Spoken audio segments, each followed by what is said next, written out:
the Jewish Channel's Week in Review. Why are these ultra-Orthodox Jews wearing yellow stars in Israel? Peace negotiations start anew, a different way to get resort cuisine, and more of the Jewish news that's changing your world right now in this episode of the Week in Review. Hello, and welcome to the Jewish Channel's Week in Review. I'm Stephen I. Weiss. Anger regarding exclusion of women in Israel has boiled over in the past week with massive protests and statements of condemnation. Thousands gathered in the Israeli city of Beit Shemesh to protest the increased presence of and cultural stringencies imposed by the ultra-Orthodox in the area. Speakers at the rally included Hadassah Margulies, mother of Naamah Margulies, the 7-year-old girl featured in a Channel 2 news report that catalyzed the latest outpouring of support. Also in attendance was opposition leader Tzipi Livni of the Kadima party. A counter-protest by ultra-Orthodox Jews sought to create a sense of victimhood for the ultra-Orthodox being railed against in the media, but the nature of that ultra-Orthodox protest has brought even fiercer condemnation of their tactics. Ultra-Orthodox protesters donned yellow stars bearing the word Judah to portray themselves as Holocaust victims. Thousands wore the yellow stars, including many children, and one young boy was led to pose with his hands raised in imitation of the famous photograph of a young Jewish boy hoping to avoid Nazi fire. Around the boy this week, though, were hundreds of smiling ultra-Orthodox. At the center of the protest, about a dozen men and boys donned striped costumes and placed themselves behind bars and in handcuffs. Around much of the rest of the Jewish world, the increased awareness of gender segregation owing to the ultra-Orthodox in Israel has brought many rounds of condemnation.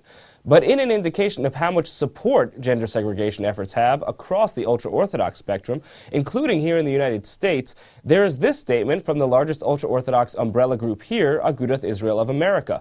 While the statement condemned violence, declaring violence of any sort is reprehensible, the statement went on to declare that the interpretations of modesty being pursued are worthwhile, saying it would be tragic were the acts of violence to lead Jews to, God forbid, reject the culture of tznius, or modesty, that has always been the hallmark of the Jewish nation. And this isn't even the first time in the past month that the Aguda has stood up for the ultra-Orthodox extremists in Israel.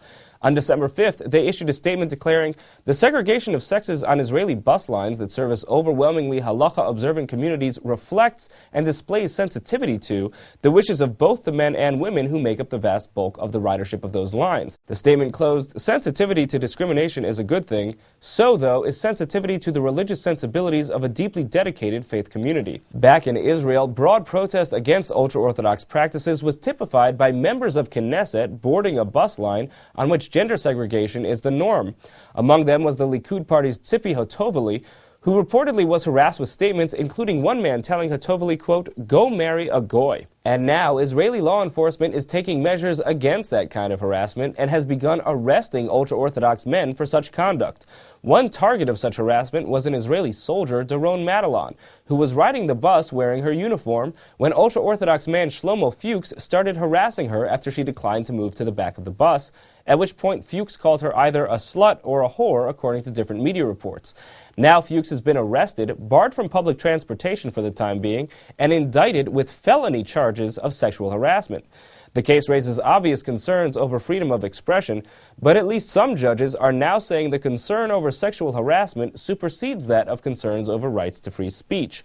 Other arrests of ultra-Orthodox men have been occurring in the cities of Jerusalem, Beit Shemesh, and Modi'in on similar charges. But if Israelis themselves can't get along these days, there's increased hope for Israeli-Palestinian relations. The first face-to-face talks since 2010 are taking place this week between Israeli and Palestinian negotiators in Jordan.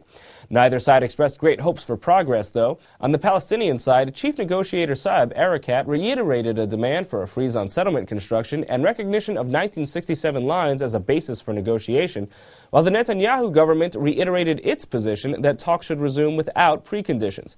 The Palestinian Authority is also receiving $40 million that the United States had been holding back.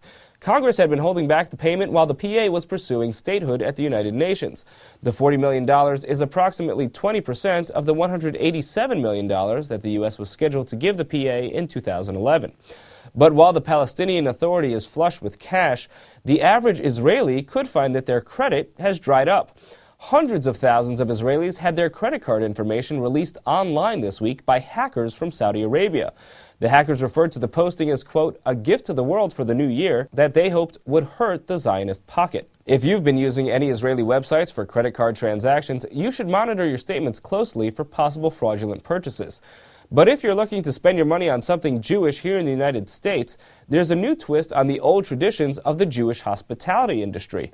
Many thousands have visited the Kutcher's Resort in upstate New York over the years, but now is the first time you can sample their food without heading up to the mountains, as Meredith Gansman reports. What began as a resort in upstate New York's Borscht Belt is now taking reservations in downtown Manhattan. Fourth-generation member of the famous Kutcher's Resort family, Zach Kutcher, opened the Kutcher's Tribeca restaurant in November 2011, putting a contemporary twist on his family's legacy. New York's Catskill Mountains, once known as the Borscht Belt, housed a string of summer resorts popularized by New York City Jews, and Kutcher's was one of the most famous. In fact, it served as the inspiration for the resort in the movie Dirty Dancing.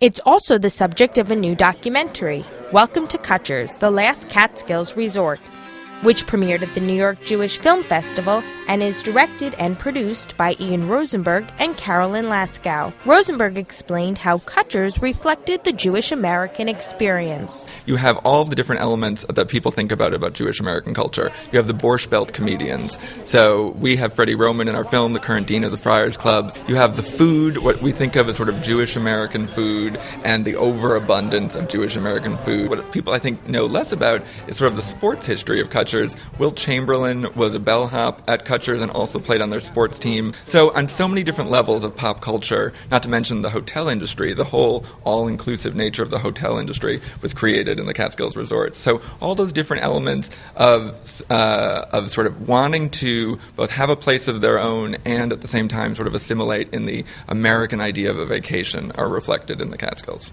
Founded in 1907 by brothers Max and Louis Kutcher, Kutcher's closed in 2007 after 100 years, but has since reopened under new management and ownership as the new Kutcher's Resort and Spa. The owner of the new Kutcher's restaurant, a relative of Max and Louis, explained how it feels to be such an important part of Jewish American history. I sort of think of as Kutcher's Country Club being, an iconic brand in the Jewish American experience for Northeast American Jews. For more on how Kutcher's Tribeca is keeping Jewish culinary tradition alive, tune into the full broadcast version of the Week in Review. Thank you, Meredith. That's all for this week from all of us here at the Jewish Channel. Be well. The Jewish Channel is available on cable. Time Warner Cable Channel 528, IO Optimum Channel 291, RCN Channel 268, Bright House Channel 330, Verizon Fios Channel 900, Cox Channel 1, Frontier Communications, and now on Comcast Cable